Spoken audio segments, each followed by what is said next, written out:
ध्यान दीजिए भैया, कल मैंने बताया था सबसे पहले बॉयल्स लॉ, है ना? याद है आपको बॉयल्स लॉ क्या था? भाई प्लीज बोलिए। बॉयल्स लॉ कहता था भैया कि जो आपका प्रेशर होता है वो वॉल्यूम के इनवर्सली होता है। क्या होता है? इनवर्सली होता है। वॉल्यूम बढ़ेगा तो प्रेशर घटेगा, वॉल्यूम घटेगा, लेकिन प्रोवाइडेड दैट टेम्परेचर क्या होना चाहिए? कांस्टेंट होना चाहिए। क्या होना चाहिए? और इसकी एक्सप्रेशन बड़ी आसान थी, पीवी इक्वल्स टू में एन आर टी। यहां पर एन आर और टी तीनों ही क्या कर दिए? कांस्टेंट हो गए। तो पीवी का प्रोडक्ट क्या आ गया? कांस्टेंट। तो पी जो हो गया वो वॉल्यूम के क्या आ गया? इनवर्सली आ गया। ठीक है। इसमें दो ग्राफ बने थे, एक पी वर्सेस वी का, तो वो ग्राफ तो आपका इस तरीके से था, और एक ग्राफ था आपका पी वर्सेस 1 में वी का। ये काफी ज्यादा इंपॉर्टेंट ग्राफ था ये, क्योंकि आपको पता पी वी के तो इनवर्सली है, लेकिन पी जो है वो 1/वी के क्या है? डायरेक्टली है। तो ग्राफ कुछ इस तरीके जाएगा। यहां पर आपने स्लोप निकाला था, स्लोप की जो वैल्यू होती है tan थीटा होती है। tan यहां पर क्या होगा? पर y अपॉन में x। y क्या है? p, और x क्या है? 1/v। सॉल्व करोगे तो p अपॉन में क्या हो जाएगा? v। p अपॉन में v किसके बराबर आती है? nRT के। किसकी बराबर आती है? तो slope is directly equal to क्या हो गया? क्योंकि ये दोनों कांस्टेंट है तो क्या हो गया? टेम्परेचर। याद है? तो जिस ग्राफ में ये पी और 1/v का ग्राफ में अगर आप दो लाइनें खींची हुई हैं और बोलेगा किसका टेम्परेचर ज्यादा, तो आप बोले भैया जिसका स्लोप ज्यादा उसका टेम्परेचर भी क्या होगा? ज्यादा। ये तो हो गया था। फिर था भैया चार्ल्स लॉ। चार्ल्स लॉ में हमने क्या किया था? चार्ल्स लॉ में हमने प्रेशर कांस्टेंट कर दिया था। क्या कर दिया था? और चार्ल्स लॉ में अगर आप प्रेशर कांस्टेंट कर दोगे तो आपका चार्ल्स लॉ आएगा क्या? पीवी इक्वल्स टू में क्या होता है? N R T. ठीक है। तो पी इक्वल्स टू में क्या हुआ? एन आर अपॉन में क्या हो गया? पी। सारे कांस्टेंट को एक साथ में लिखा तो हमने देखा वॉल्यूम क्या है? टेम्परेचर के क्या है? डायरेक्टली है। अगर इसका पीवी वीटी की डायग्राम बनाओगे तो आप देखोगे ये आ जा रहा है, और यहां पर आप स्लोप निकालोगे तो आपका स्लोप आएगा y अपॉन में x, यानी v अपॉन में t। v अपॉन में t स्लोप की वैल्यू है, तो v अपॉन में t की वैल्यू आप निकाल लो। pv इक्वल्स टू में एन आर टी होता है, तो पी वी अपॉन में टी क्या होगा? एन आर अपॉन में क्या हो जाएगा? पी।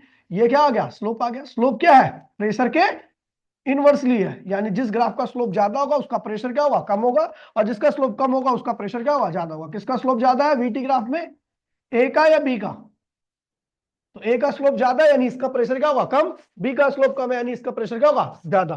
ठीक है भैया। और इसमें फाइनल वॉल्यूम कैलकुलेट करने के लिए एक फॉर्मुला होता है, फाइनल वॉल्यूम इक्वल्स टू में initial volume 1 plus temperature in degree Celsius upon में 273.15 केल्विन। ये फाइनल वॉल्यूम को कैलकुलेट करने का फॉर्मूला है। ठीक है। और न्यूमेरिकल के लिए फॉर्मूला होता है, आपको पता है भैया, वी अपॉन में टी का प्रोडक्ट क्या आता है? कांस्टेंट आता है, तो उसको लिखते हैं v1 अपॉन में t1 बराबर में v2 अपॉन में t2। ये हो गया आपका चार्ल्स लॉ। फिर आता है गे-लुजैक लॉ। ठीक है। गे-लुजैक लॉ में आप क्या करते थे भैया? प्रेशर कांस्टेंट करते थे। क्या करते थे? सॉरी, वॉल्यूम कांस्टेंट करते थे। वॉल्यूम कांस्टेंट करके, ठीक है, गे-लुजैक लॉ में आप वॉल्यूम को क्या करते थे? कांस्टेंट। बाकी सब चीज वेरिएबल हुआ करती थी। तो पीवी इक्वल्स टू में एन आर टी। तो हमने किसको कांस्टेंट किया? वॉल्यूम को, तो उसे कांस्टेंट के साइड में ले आओ। तो एन आर अपॉन में क्या हो गया? वी, और ये क्या हुआ? टी। तो आप देख रहे हो पूरी टर्म क्या है? कांस्टेंट है, तो प्रेशर क्या होगा? टेम्परेचर क्या आ रही है? डायरेक्टली आ रही है। यानी अगर आप पीटी ग्राफ बनाओगे तो पीटी ग्राफ में कुछ आपका इस तरीके से बनने वाला है। ये ग्राफ ऐसे आएगा।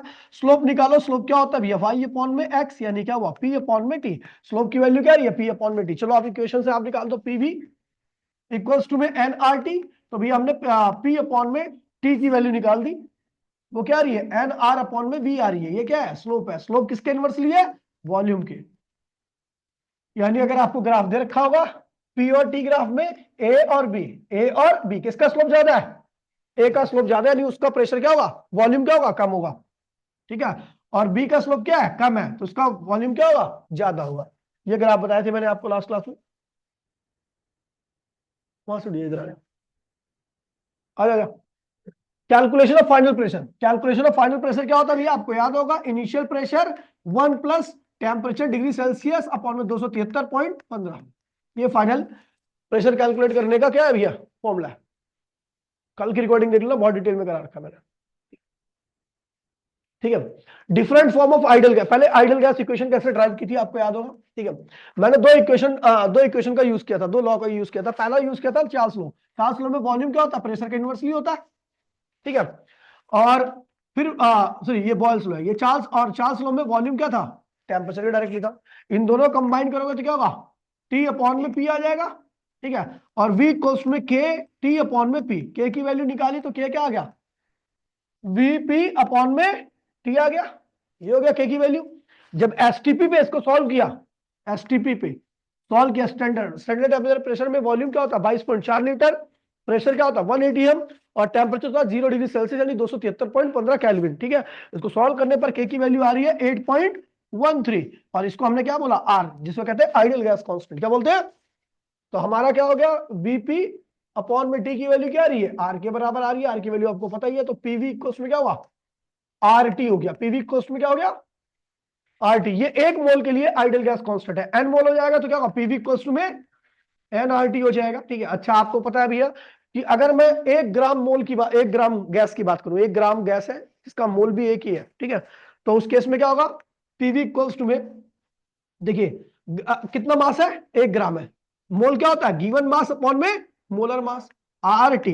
तो जब आप इसका रेशियो देखते हो ना, तो ये आता है पीवी इक्वल्स में स्मॉल आर टी, ये हो गया ideal gas equation for 1 gram mole gas के लिए, एक गैस जिसका मास क्या है 1 ग्राम है और मोल भी क्या है 1 है, तो उसके लिए आइडियल गैस कांस्टेंट की आइडियल गैस इक्वेशन ये आती है। अच्छा आगे बढ़ता हूं, ठीक है, फिर उसके बाद मैंने बताया था पीवी इक्वल्स टू में क्या होता है, पीवी इक्वल्स टू में एन आर टी होता है। अच्छा आपको बता दूं आर क्या है, ideal gas constant for 1 mole, ideal gas constant for 1 मोल में कितने मॉलिक्यूल होते हैं, एन ए अवोगाद्रो के बराबर होते हैं ना, तो एन का आइडियल गैस कांस्टेंट क्या है आर, तो एक मॉलिक्यूल का आइडियल गैस कांस्टेंट क्या होगा आर अपॉन में एन ए, इसको हम कहते हैं भैया बोल्ट्जमैन कांस्टेंट, क्या कहते हैं इसे, बोल्ट्जमैन कांस्टेंट भी आइडियल गैस कांस्टेंट होता है लेकिन वो एक मॉलिक्यूल का होता है, आर भी आइडियल गैस कांस्टेंट है लेकिन वो एक मॉलिक्यूल का है आइडियल गैस कांस्टेंट। ठीक है भैया, तो यहां पर हमने कहा, और एन क्या होता है आपको याद होगा, गिवन नंबर अपॉन में एवोगाद्रो नंबर, ये भी पता होगा आपको। तो भैया आप पीवी इक्वल्स में क्या हो जाएगा, एन अपॉन में एन ए, और आर की वैल्यू क्या है, आर की वैल्यू देखो के बी इंटू में एन ए इंटू में टी, एन ए से एन ए कैंसिल हो गया, तो पीवी इक्वल्स टू में एन के बी इंटू में टी, ये हो गया भैया ideal gas equation for N molecule, किसके लिए हो गया, और अगर एक मॉलिक्यूल कर दो तो पीवी इक्वल्स में क्या होगा के बी टी, ये हो गया ideal gas equation for single molecule, 2 molecule के क्या होगा पीवी इक्वल्स टू में 2 के बी टी। ये सारी बातें मैंने कल बताई थी आपको। ठीक है, देखिए ये यूनिवर्सल कांस्टेंट जो आर निकालता हूं हमने ऑलरेडी पहले निकाल दिया, तो उसको निकालने की आवश्यकता नहीं। अच्छा केबी की वैल्यू यानी बोल्ट्जमैन कांस्टेंट की वैल्यू निकालने के लिए कई बार पूछा जाता है, तो भैया आपको पता है बोल्ट्जमैन कांस्टेंट था क्या, आर अपॉन में, आर की वैल्यू 8.13 निकली थी, एन की वैल्यू 6.022 इंटू 10 पावर 23, सॉल्व करोगे तो आपका भैया बोल्ट्जमैन कांस्टेंट की वैल्यू आपकी ये आने वाली है। इसको याद कर लेना क्योंकि कई जगह पे पूछा जाएगा, थर्मल प्रॉपर्टीज ऑफ मैटर में भी ये पूछा जा सकता है और इस चैप्टर में भी ये पूछा जा सकता है, और भी कई जगह आपका इसका इस्तेमाल होगा। ठीक है, बात करते हैं भैया आइडियल गैस इक्वेशन, सुन लीजिए आइडियल गैस क्या होती है। आइडियल गैस वो गैसेस होती है जो आइडियल गैस इक्वेशन को हर टेम्परेचर प्रेशर पर क्या करती है, फॉलो करती है। हर टेम्परेचर प्रेशर पे जो गैस इस इक्वेशन को फॉलो करेगी, फॉलो करने का मतलब क्या है भैया, एक गैस है एक कंटेनर के अंदर रखी है जिसका वॉल्यूम क्या है वी है, इसके अंदर गैस का प्रेशर क्या है पी है, नंबर ऑफ मोल क्या है एन है, टेम्परेचर क्या है टी है। ठीक है, तो जब हम इसका प्रेशर वॉल्यूम मोल एन और आर की वैल्यू से मल्टीप्लाई करेंगे, अगर दोनों साइड बराबर आ रही है, दोनों साइड क्या आ रही है, तो इसका मतलब वो गैस कैसी गैस है, आइडियल गैस है। और अगर दोनों साइड बराबर नहीं आ रही, कल ही आता बेटा, ठीक है, और दोनों साइड बराबर नहीं आ रही है तो आइडियल गैस इक्वेशन नहीं है, वो रियल गैस है। वो क्या है, अब देखिए भैया देखिए आइडियल गैस के लिए पीवी इक्वल्स में क्या होता है, एनआरटी होता है। एक होता है कंप्रेसिबिलिटी फैक्टर जिसको लिखते हैं जेड, जेड की वैल्यू होती है पीवी अपॉन में एनआरटी। अगर मैं आइडियल गैस की बात करूं तो दोनों बराबर है, तो रेशियो क्या आएगा 1 आएगा, तो यानी आइडियल गैस के लिए कंप्रेसिबिलिटी फैक्टर की वैल्यू क्या होती है 1 आती है, और रियल गैस के लिए पीवी इक्वल्स टू में एनआरटी नहीं होता, याद है।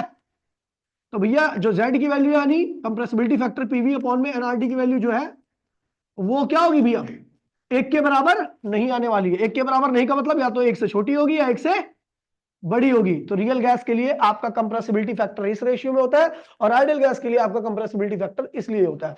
ठीक है, कई बच्चे मात्र आलस के लिए, मैं आपको बता दे रहा हूं सबसे बच्चों में कमी क्या होती है, कई बच्चे मात्र आलस के लिए क्लास मिस कर देते हैं, केवल 2 आधे घंटे की नींद के लिए, और उसके बाद वो इतने बड़े डिप्रेशन में चले जाते हैं कि भैया अलग ही लेवल का होता है। इसलिए भैया क्या फर्क पड़ता है यार, थोड़ी थकावट होगी लेकिन आपके शरीर में जो स्फूर्ति बनेगी उस चीज को समझने के बाद ना मजा आ जाएगा। आप अपनी जिंदगी में नोटिस करना, कभी आप 4 घंटे खेल लो खूब बढ़िया गेम जो आपको बहुत मन पसंद है, और 1 घंटे पढ़ाई कर लो, मैं गारंटी दे रहा हूं दोनों केस में आप फाइनल करके जब उठोगे ना तो आपका मन 1 घंटे जब मन लगा के पढ़ोगे ना उसमें ज्यादा अच्छा रहेगा। ठीक है भैया, तो ये देखो आपका मन, जब तक आपका मन सही रहेगा आपको ना डिप्रेशन होने वाला ना कोई बीमारी होने वाली, समझ गया। और जैसे ही आपका मन खराब हुआ, आपका दिमाग पे बर्डन पड़ा तो आपको 36 बीमारियां आएंगी। ठीक है, डायबिटीज उसको तो पता है आपको, जो दिमाग से थोड़ा क्या होता है डिप्रेस्ड रहता है उसको बहुत जल्दी डायबिटीज हो जाता है, रीजन यही है। ठीक है, इसलिए भैया अगर आपको दिमाग को सही रखना है, बीमारियों से दूर रखना है, तो आपके लिए एक ही दवाई है, पढ़ाई। दूसरी और कोई दवाई नहीं है, केवल पढ़ाई। ठीक है भैया, देखिए अब जब हम, भाई प्लीज ध्यान रखिए, जब हम आइडियल गैस की बात करते हैं तो आइडियल गैस की एक बड़ी अच्छी प्रॉपर्टी होती है, उसको ध्यान रखना। इस प्रॉपर्टी को ध्यान रखोगे तो आप किसी भी गैस को आइडियल गैस के में कैसे लाना है वो आप समझ जाओगे। आइडियल गैस की एक प्रॉपर्टी होती है कि उसके मॉलिक्यूल जो होते हैं ना वो एक दूसरे में बिल्कुल भी फोर्स नहीं लगाते। आइडियल गैस के मॉलिक्यूल कभी एक दूसरे पे फोर्स, और जब फोर्स नहीं लगता तो उनके बीच की पोटेंशियल एनर्जी क्या होती है, जीरो। क्योंकि आपको पता है उनके बीच में लगने वाले फोर्स की वजह से क्या आती है, पोटेंशियल एनर्जी। जब आइडियल गैस के मॉलिक्यूल के बीच में कोई फोर्स ही लगता तो उनके अंदर पोटेंशियल एनर्जी की वैल्यू क्या होगी, जीरो होगी। बात समझ में ही नहीं आई, चलो आगे बढ़ते हैं, इस चीज को ध्यान रखना। और एक बात और ध्यान रखना कि प्रेशर बढ़ाने पर मॉलिक्यूल क्या होते हैं, पास पास में आते हैं, क्या आते हैं, और प्रेशर घटाने पर मॉलिक्यूल क्या होते हैं, दूर दूर चले जाते हैं। टेम्परेचर बढ़ाने पर मॉलिक्यूल क्या होते हैं, दूर चले जाते हैं, और टेम्परेचर घटाने पर मॉलिक्यूल क्या होते हैं, पास में आ जाते हैं। ये चीज ध्यान है तो बड़ी हेल्प हो जाएगी आपको। देखिए भैया वाइल ड्राइविंग, देखिए भैया जब हम ड्राइव करते हैं, जब हम ड्राइव करते हैं किसको, आइडियल गैस इक्वेशन को, तो कुछ बातें एजम्पशन हमें ध्यान रहनी चाहिए। पहला क्या है, the size of gas molecule क्या होना चाहिए भैया, नेग्लेजिबल होना चाहिए। क्या होना चाहिए, negligible. There is no force of attraction, अगर फोर्स ऑफ अट्रैक्शन रहेगा तो पोटेंशियल एनर्जी की वैल्यू क्या होगी, जो टोटल इंटरनल एनर्जी रहेगी, इंटरनल एनर्जी किसका सम होता है, काइनेटिक प्लस पोटेंशियल का। तो आपको पता है आइडियल गैस में पोटेंशियल तो होती नहीं है, तो इंटरनल किसके बराबर होगी, काइनेटिक के। किसके बराबर होगी, काइनेटिक है। और अब देखिए भैया यहां पे नीचे एक बात बोली गई है कि हमारी डेली लाइफ में जो भी गैसेस है, समझ गए, डेली लाइफ में जो भी गैसेस है वो कोई भी आइडियल नहीं होती, मतलब उनके बीच में अट्रैक्शन होता है, मतलब पोटेंशियल एनर्जी होगी। तो इसीलिए अगर किसी गैस को आइडियल बनाना है तो क्या करें भैया, उनके बीच के अट्रैक्शन को खत्म कर दे। अब अट्रैक्शन खत्म कैसे होगा, उनके बीच की दूरी को क्या करें, बहुत बढ़ा दें। और दूरी कब बढ़ती है, लो प्रेशर और हाई टेम्परेचर। यानी आप किसी भी रियल गैस को आइडियल गैस की फॉर्म में लाना चाहते हो, किसी रियल गैस का बिहेवियर आइडियल गैस से मैच कराना चाहते हो, तो आपको क्या करना पड़ेगा, लो प्रेशर, ताकि उनके बीच में दूरी क्या हो जाए, बहुत बढ़िया, वो अट्रैक्ट ना करे, या हाई टेम्परेचर कर दो फिर भी क्या होगी, दूरी बढ़ जाएगी, फिर भी एक दूसरे को अट्रैक्ट नहीं करेंगे। इस वजह से उनके बीच की पोटेंशियल एनर्जी क्या होगी, जीरो हो जाएगी, और टोटल एनर्जी क्या होगी उनकी, काइनेटिक के बराबर आ जाएगी। समझ गए, और वो गैस कैसा बिहेव करेगी, वो रियल गैस कैसा बिहेव करेगी, आइडियल की तरह। ध्यान रखना इस चीज को। आगे बढ़ते हैं, ये लिखा हुआ है, however no real or actual gas fulfill the above condition, hence the behavior of real gas different from the ideal gas, but at low pressure and high temperature the above assumptions are valid for some of the gas like hydrogen, oxygen, nitrogen, helium etc. ठीक है भैया, ये कैसा behave करेंगी, ideal gas की तरह। कब, high pressure नहीं, लो प्रेशर हाई टेम्परेचर। अब होता क्या भी है, ये भी मैंने लिखवा दिया, ठीक है, ताकि आपके दिमाग पे ज्यादा जोर ना पड़े। ठीक है, कि टेम्परेचर जैसे ही बढ़ाओगे, चार्ल्स लो क्या कहता है भैया, वॉल्यूम बढ़ेगा, और वॉल्यूम बढ़ने का मतलब क्या है, मॉलिक्यूल्स का सेपरेशन क्या होगा, और जब मॉलिक्यूल के बीच में सेपरेशन बढ़ जाएगा तो उनका इंटरेक्शन क्या हो जाएगा, कम हो जाएगा, जीरो हो जाएगा, बहुत ज्यादा सेपरेशन करते हुए, और पोटेंशियल एनर्जी क्या होगी, यानी टोटल इंटरनल एनर्जी किसके बराबर आएगी, काइनेटिक के बराबर। कैसा बिहेव करेगी, ठीक है। अब बात करते भैया कुछ ग्राफ की, बॉयल्स लॉ। बॉयल्स लॉ में अगर मैं बात करूं, ये बॉयल्स लॉ है, ठीक है। अब देखिए प्लीज भाई ध्यान दीजिए, मैं एक ग्राफ बना रहा हूं पी वर्सेस वी का, ठीक है। मैं यहां पर ये कलर यूज कर रहा हूं रियल गैस के लिए, इसके लिए यूज कर रहा हूं रियल गैस, और ये कलर यूज कर रहा हूं आइडियल गैस के लिए। दोनों का टेम्परेचर क्या है, सेम है। दोनों ग्राफ ये किसके लिए खींचा गया है, रियल के लिए, और ये किसके लिए खींचा गया है, आइडियल के लिए। लेकिन दोनों का ग्राफ सेम टेम्परेचर पे अलग अलग आ रहा है, नहीं आ रहा, आ रहा है। इसका मतलब दोनों का बिहेवियर क्या है, अलग अलग है। यदि मैं टेम्परेचर बढ़ा दूं तो आप बताओ क्या होगा, तब रियल गैस कैसा बिहेव करेगी, आइडियल की तरह। उस केस में आप देखोगे जो ग्राफ आपका दूर दूर है, अभी इनके बीच में इतनी दूरी है, वो दूरी क्या होगी, ये T1 है, सॉरी ये भी T1 होगा ना, सेम टेम्परेचर पर अलग अलग ग्राफ है, ठीक है। और जैसे ही मैं क्या करता हूं, टेम्परेचर थोड़ा बढ़ा देता हूं, तो आप देखोगे ये जो रियल गैस थी वो भैया आइडियल गैस के क्या होगी, बहुत पास में आ जाएगी। मतलब दोनों का बिहेवियर लगभग क्या होगा, सेम हो जाएगा। ये टेम्परेचर क्या है T2, और ये क्या है T2, और ये क्या है रियल गैस है, ये क्या है आइडियल गैस है। समझ गए, ये ग्राफ बन के आएगा बॉयल्स लॉ में। आपको ये बताना है कि इन दोनों केसेस में T1 ज्यादा है, T2 ज्यादा है। क्वेश्चन यही पूछाएगा, ग्राफ बन के आ गया, बोलेगा T1 ज्यादा है, T2 ज्यादा है। तो आप देखोगे, आपको याद है भैया मैंने बताया था, भैया ने बताया था कि भैया टेम्परेचर ज्यादा रहने पर रियल गैस और आइडियल गैस का बिहेवियर क्या होता है, एक जैसा हो जाता है। अभी यहां पर हम देखें तो दोनों का बिहेवियर क्या बहुत दूर दूर है, मैच नहीं कर रहा, ठीक है। और यहां पर दोनों का बिहेवियर क्या कर रहा है, मैच कर रहा है। और मैच कब करता है, एट हाईएस्ट टेम्परेचर पर। सो T2 is greater than T1, ठीक है भैया, ये हो गया।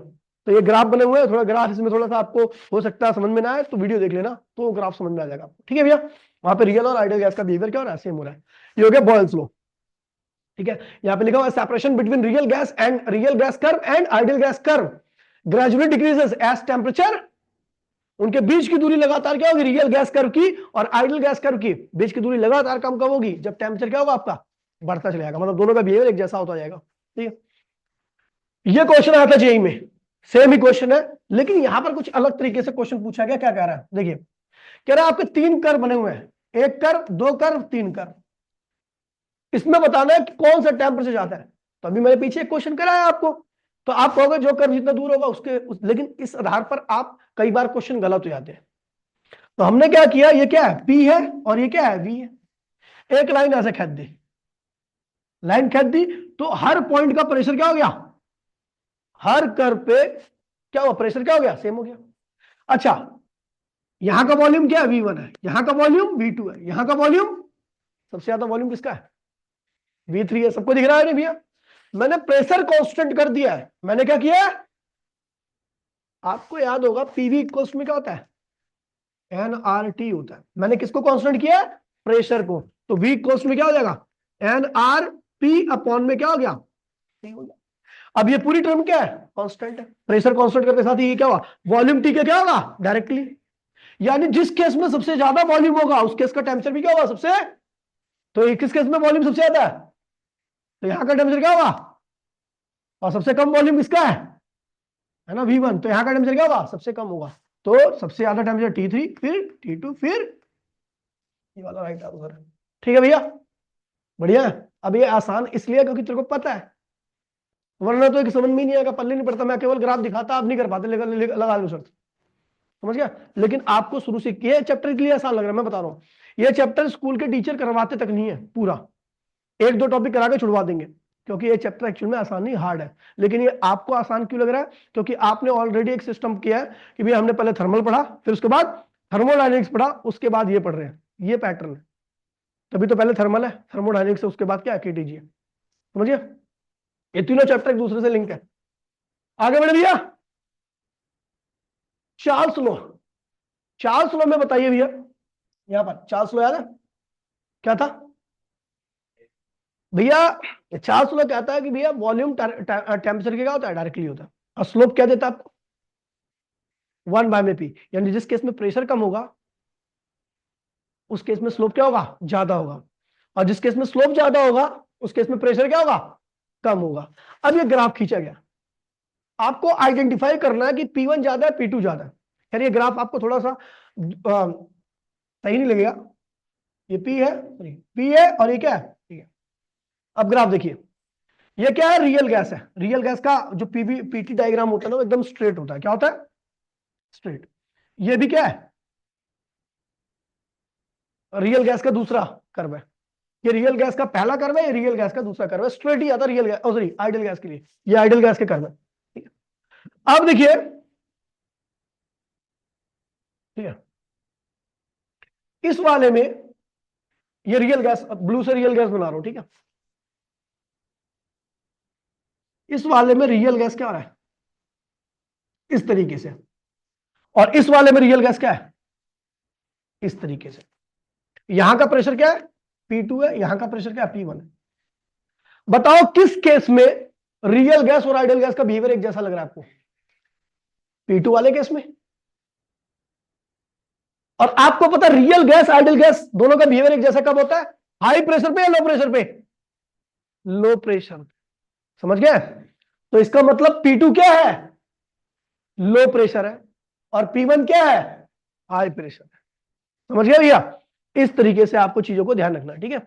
बॉल्स लो, आगे बढ़े, ठीक है।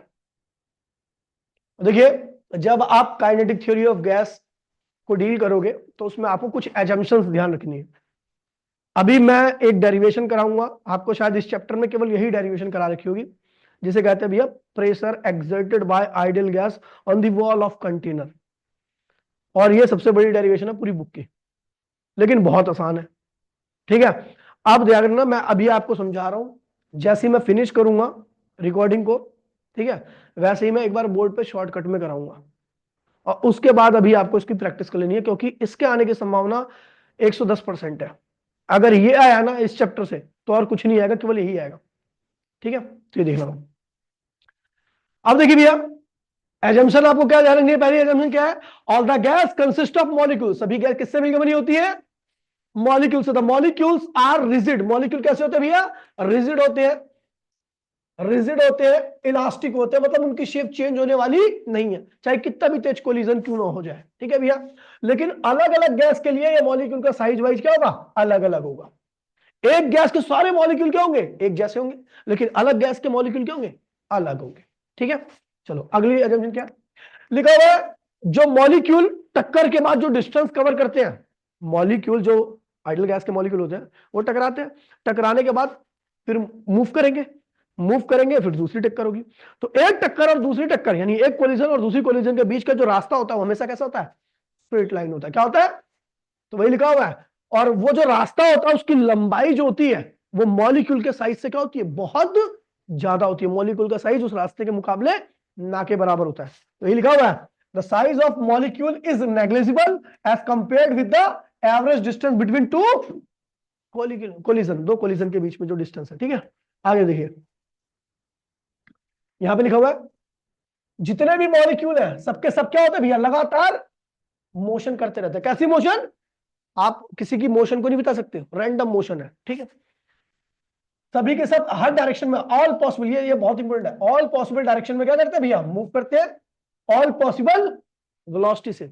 समझ गया, आगे देखिए, during the random motion the molecules collide with, एक दूसरे टकराएंगे, and with the wall of container, container की वॉल से भी टकराएंगे। और जब वो ऐसा करते हैं तो उनकी वेलोसिटी क्या होती है, चेंज होती है, यानी उनका मोमेंटम भी क्या होगा, चेंज होगा। और मॉलिक्यूल का मोमेंटम चेंज होगा तो जिससे टकराए उसका भी क्या होगा, मोमेंटम चेंज होगा। मोमेंटम चेंज होने से मॉलिक्यूल पे फोर्स लगेगा, तो उस कंटेनर की वॉल पे भी क्या लगेगा, फोर्स लगेगा। और कंटेनर की वॉल पे जो फोर्स लगता है उसके पर यूनिट एरिया फोर्स को क्या कहते हैं भैया, प्रेशर। क्या कहते हैं, उसी आधार पर हम निकालने आ रहे हैं अगली डेरिवेशन। अभी देखिए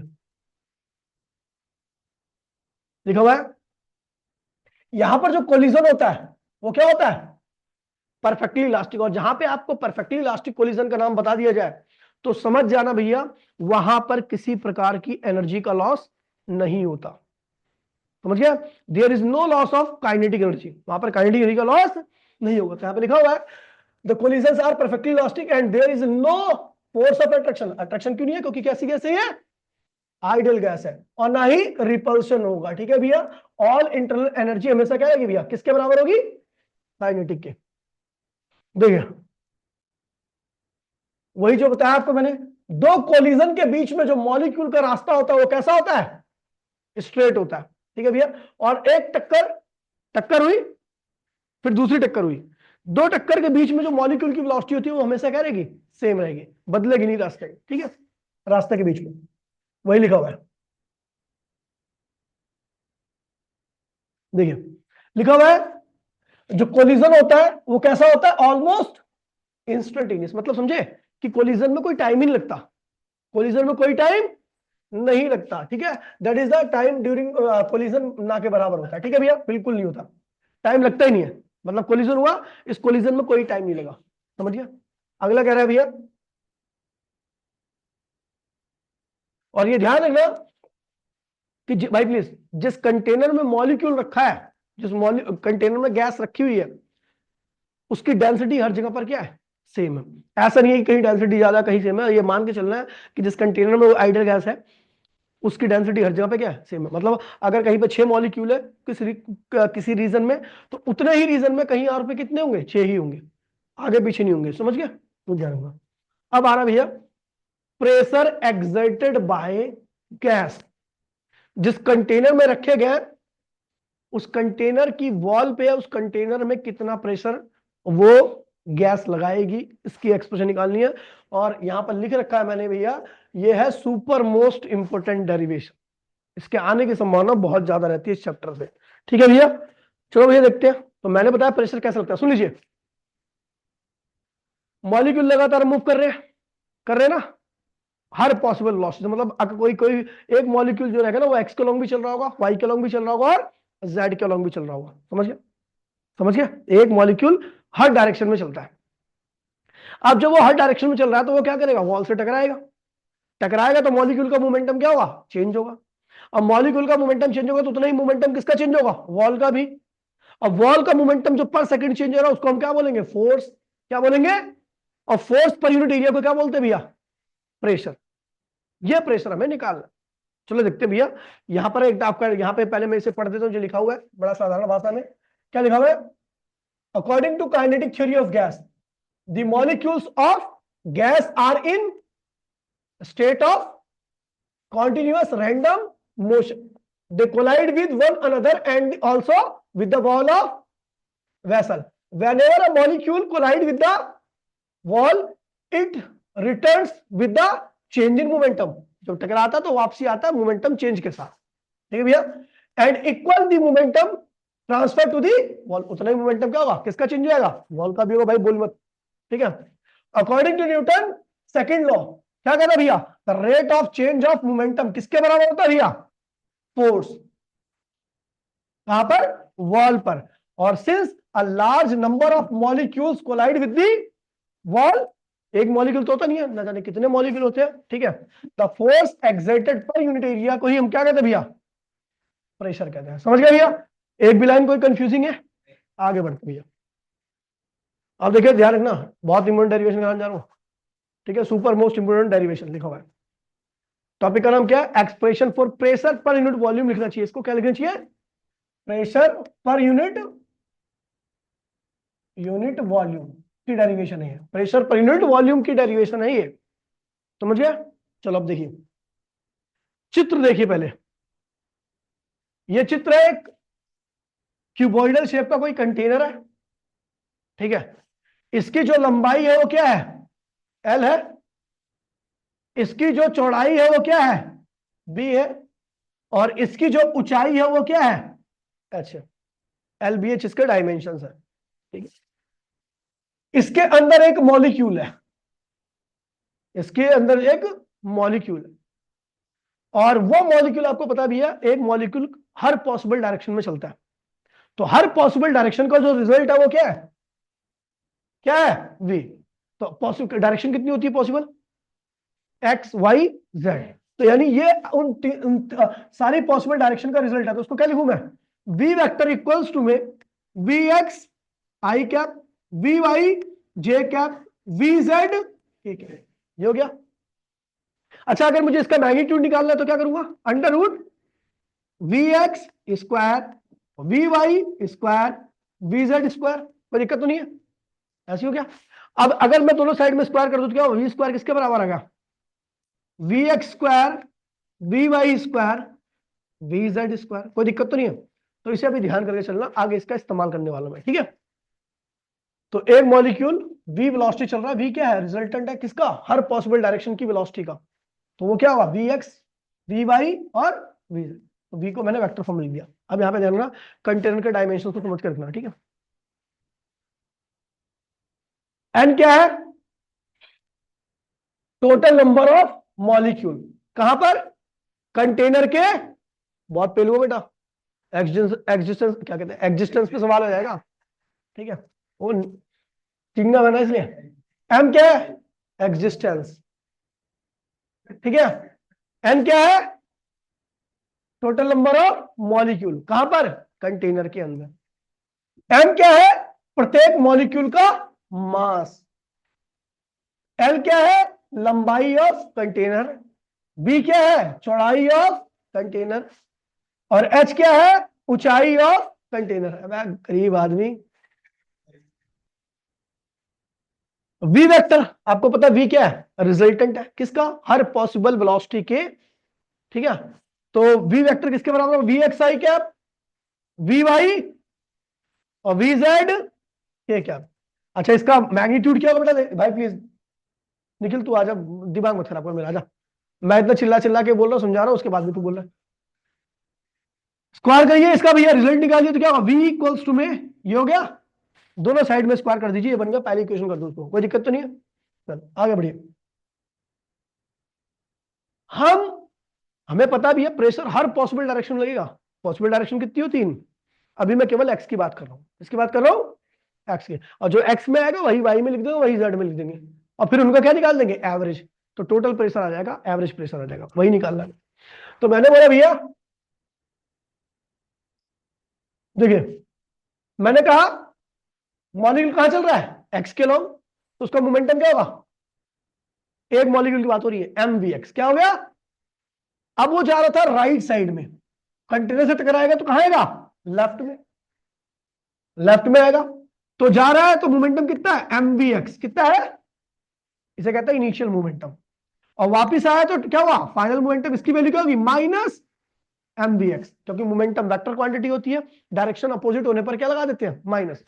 तो भैया मोमेंटम चेंज कितना हुआ, फाइनल माइनस, फाइनल कितना बेटा, minus M V X minus plus M V X, ये क्या होगा, -2 mvx। ये किसका मोमेंटम चेंज हुआ, मॉलिक्यूल का। किसका चेंज हुआ, इतना ही मोमेंटम किसका चेंज होगा, वॉल का। लेकिन वो मोमेंटम क्या रहेगा, ये नेगेटिव है तो क्या होगा, पॉजिटिव। तो देखिए भैया मॉलिक्यूल का मोमेंटम कितना चेंज हुआ, -2 mvx। तो change in momentum of wall कितना आएगा, 2 mvx प्लस में। अब आपको पता है भैया, अब ये टाइम देखिए, जो कंटेनर की वॉल है, दो फेस के बीच की दूरी कितनी है, एल है ना। अगर वो vx वेलोसिटी से गया, देखिए यहां पे गया, टकराया और फिर यहीं पे वापसी आया, देखिए ध्यान दीजिएगा इसको, ये मॉलिक्यूल यहां से गया कितनी वेलोसिटी से, vx से, और टकराया और फिर वापसी यहां पर आया, तो दूसरा कोलिजन हुआ। पहला कोलिजन और दूसरा कोलिजन के बीच का टाइम कितना होगा, देखिए सुन लीजिए दोबारा मेरी बात सुनिएगा। ये मॉलिक्यूल यहां पे था, पहले मॉलिक्यूल यहां पे था, मैंने माना कि यहां पे कोई कोलिजन नहीं हुआ है, ठीक है। वो गया कितनी वेलोसिटी से, vx से, टकराया और टकरा करके वापसी इधर आके टकराया, ये दो कोलिजन हो गया ना। इन दो कोलिजन के बीच में टाइम कितना है, अच्छा इन दो कोलिजन में डिस्टेंस कितना ट्रेवल किया, अभी कितना किया, अभी वापसी आया तो कितना हुआ, कुल डिस्टेंस कितना ट्रेवल किया, और चल कितनी स्पीड से रहा है, vx से, तो टाइम कितना लगा होगा, डिस्टेंस अपॉन में स्पीड, कोई दिक्कत नहीं, 12 अपॉन में ये टाइम लगा, दो कोलिजन के बीच का टाइम है, ये क्या है। और हमने ऑलरेडी निकाल दिया भैया कि मोमेंटम कितना चेंज हुआ है, 2mvx, क्या चेंज निकाल दिया। तो भैया हमें मोमेंटम का चेंज पता है, हमें दो कोलिजन के बीच का टाइम पता है, तो फोर्स निकाल देंगे, force exerted by molecules on the wall of container, single, एक मॉलिक्यूल कितना फोर्स लगा रहा है, तो change in momentum of molecule upon में टाइम, चेंज इन मोमेंटम कितना है बेटा, 2mvx, और टाइम कितना लगा है, ठीक है बेटा, 2 से 2 कैंसिल हो गया। एक मॉलिक्यूल इतना फोर्स लगा रहा है। अब एक मॉलिक्यूल अगर इतना फोर्स लगा रहा है एक्स के लॉन्ग, तो भैया प्रेशर कितना लग रहा होगा? तो प्रेशर क्या होता है बेटा? प्रेशर होता है एक्स के लॉन्ग कितना होगा? फोर्स अपॉन में एरिया। किस पे लग रहा है फोर्स? फेस पे लग रहा है। फेस की ये क्या है, डायमेंशन क्या है? क्या थी ऊपर? एल थी? हाँ, नहीं एल नहीं थी यार, मैं चौड़ाई की बात कर रहा हूं, बी थी ये। क्या थी? बी थी। और हाइट कितनी थी? जिस फेस से टकरा रहा है मैं उसकी बात कर रहा हूं, जिस फेस से टकरा रहा है, इस पे टकरा है ना वो, तो एरिया कितना हो गया इसका? एल इंटू में बी। तो प्रेशर क्या होगा? फोर्स कितना है? M V X square upon में लेंथ अपॉन में एरिया कितना है? L B. बी एच है, बी एच है, बी एच है ना। इसको सॉल्व कीजिए तो क्या हो? पी एक्स की वैल्यू आ गई M V X square upon में L L B H. L B H क्या होता है बेटा? वॉल्यूम। तो M V X square upon में क्या हो गया? वॉल्यूम। ये किसके लॉन्ग फोर्स लग रहा है, प्रेशर लग रहा है? एक्स के लॉन्ग। और कौन लगा रहा है? एक मॉलिक्यूल। कौन लगा रहा है? हमारे पास एक मॉलिक्यूल है क्या? एन मॉलिक्यूल है। कितने हैं? तो हमने भैया फोर्स निकाल दिया। फोर्स निकालने के बाद क्या निकाला भैया? प्रेशर निकाल दिया जो एक्स के लॉन्ग लग रहा है, फोर्स अपॉन में एरिया, ये आ गया इतना। ठीक है, अपने को पता भैया अपने पास एक मॉलिक्यूल तो है नहीं। अच्छा, ऐसी प्रेशर एक्स के लॉन्ग लग रहा है, तो इतना प्रेशर क्या लगेगा? सेम ऐसे लिख दिया, इतना प्रेशर क्या लगेगा? हमें टोटल प्रेशर निकालना है, यानी एवरेज प्रेशर निकालना है। क्या निकालना है? तो एवरेज प्रेशर क्या होगा? एक्स के लॉन्ग का प्रेशर बोलो हाँ, वाई के लॉन्ग का प्रेशर जेड के लॉन्ग अपॉन में, कोई दिक्कत तो नहीं बेटा? तो एवरेज प्रेशर की वैल्यू क्या आ गई बेटा आपकी? एक्स का प्रेशर, वाई का प्रेशर, जेड का प्रेशर अपॉन में 3। कॉमन क्या क्या आ रहा है? 3 बाहर आ गया, एम और वी कॉमन आ गया सब में से, ये आ गया। अंदर क्या हुआ? अरे भाई इसकी वैल्यू हम ऑलरेडी निकाल चुके हैं। क्या है बेटा? V square. क्या है? इसको आरएमएस बोलता हूं। क्या बोलता हूं? RMS speed. क्या बोलता हूं? तो बेटा इसे हमने लिख दिया फर्स्ट इक्वेशन से। जो फर्स्ट इक्वेशन है इसकी वैल्यू क्या है? हा? अबे RMS speed, root mean square value.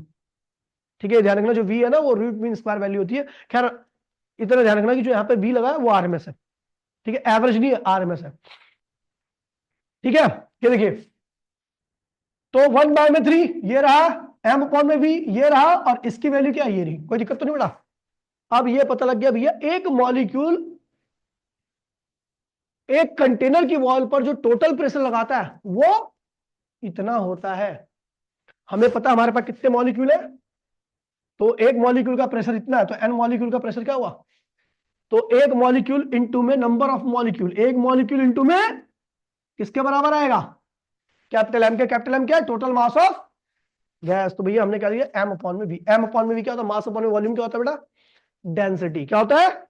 तो भैया हमारा प्रेशर का फॉर्मूला आ गया 1/3 रो वी स्क्वायर, और ये प्रेशर है pressure per unit volume. Pressure per unit, ये डेरिवेशन अभी खत्म हुई है, फटाफट देखिए भैया। तो प्रेशर पर यूनिट वॉल्यूम का फॉर्मूला क्या होता है? 1/3 रो वी। डेरिवेशन एक नंबर की भी है, ध्यान रखना, हर एक चीज लॉजिकल वे से। हाँ बस ऊपर एक नंबर, मतलब बढ़िया डेरिवेशन है। ठीक है, अब देखिए, अब क्या कर रहे हैं? रिलेशन देखिए, relation in between pressure per unit volume and kinetic energy per unit. तो भैया आपको पता है प्रेशर क्या है आपका? 1/3 रो वी स्क्वायर, और काइनेटिक क्या होती है बेटा? 1/2 एम वी स्क्वायर। लेकिन आपको बता दूं, आपको पर यूनिट वॉल्यूम की निकालनी है। क्या निकालनी है? तो उसको वॉल्यूम से डिवाइड कर दो, तो क्या होगा? Half rho V square. क्या होगा? अब दोनों को डिवाइड करो, प्रेशर अपॉन में volume. 1/3 rho V square upon में 1/2 रो वी स्क्वायर। बोलो हाँ, कैंसिल हो गया तो क्या हुआ? 2/3। ये हो गया बेटा, ये काइनेटिक है ना। पी इक्वल्स में क्या हुआ? पी इक्वल्स में क्या हुआ? 2/3 काइनेटिक। ये रिलेशन आ गया भैया, कहां गया भाई? नीचे होगा। पी इक्वल्स में 2/3 के। पी क्या है? Pressure per unit volume. के क्या है? Kinetic energy per unit volume. उनके बीच का रिलेशन ही होता है। ठीक है, 2/3।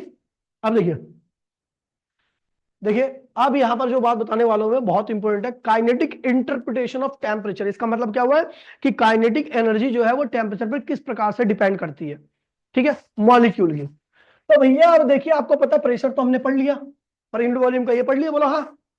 अच्छा ये डेंसिटी है, डेंसिटी को मैं क्या लिखता हूं, मास अपॉन में वॉल्यूम लिख दिया। तो बेटा इस वॉल्यूम को मैं इधर भी तो ले आ सकता हूं, तो क्या हुआ, पीवी कोस्ट में 1/3 mv स्क्वायर। बेटा मैंने 2 से मल्टीप्लाई किया, 2 से डिवाइड किया, कोई फर्क तो नहीं पड़ रहा। तो बेटा जब मैंने ये 2 से डिवाइड किया था तो ये क्या बन गया, काइनेटिक, mv स्क्वायर अपॉन में 2 काइनेटिक बन गया, और 2/3 ऐसे लिख दिया। पीवी कोस्ट में क्या लगा, 2 से मल्टीप्लाई किया, डिवाइड किया, और ये रहा आपका ये। उसके बाद हमने इसको अरेंज करके इस फॉर्म में ला दिया, हाफ वाले को इधर लगा दिया, तो आपका पीवी कोस्ट में क्या हुआ, 3/2 केवीटी। अब आपको पता पीवी किसके बराबर होता है बेटा, एन आर पी के, कोई दिक्कत तो नहीं है। 2/3 काइनेटिक क्या होता है, हाफ mv स्क्वायर। देखो भाई कौन कौन कांस्टेंट है, उन सब को हटा दो। एन कांस्टेंट है, आर कांस्टेंट है, 2/3, हाफ एम, सब कांस्टेंट है ना। यानी क्या हुआ, टी इज डायरेक्टली टू क्या हो गया, वी स्क्वायर। यानी टेम्परेचर बढ़ाओगे तो आर में स्पीड क्या होगी, बढ़ जाएगी। ये ध्यान रखना, T is directly to V square, या V square is directly to T square. ठीक है, तो हमें भैया प्लीज बोलिए मत, कोई भी बोलिए मत प्लीज। पीवी कोर्स में क्या होता है, एनआरटी। तो हमने यहां पे लिख दिया, के की वैल्यू निकाल ली। तो यहां पर एक बात है, ये बहुत इंपॉर्टेंट फॉर्मूला भाई प्लीज, ये सबसे ज्यादा इंपॉर्टेंट फॉर्मूला, क्योंकि अगली क्लास में इसके बगैर कुछ नहीं होना। ये है काइनेटिक एनर्जी किसकी, एन मोल की, किसकी, जिसका टेम्परेचर क्या है, तो कोई भी गैस, अच्छा एक मोल की कितनी होगी, तो के इक्वल्स टू 3/2 आर टी। ये काइनेटिक एनर्जी है 1 मोल गैस की, किसकी है, और टी क्या है उसका, एब्सोल्यूट टेम्परेचर।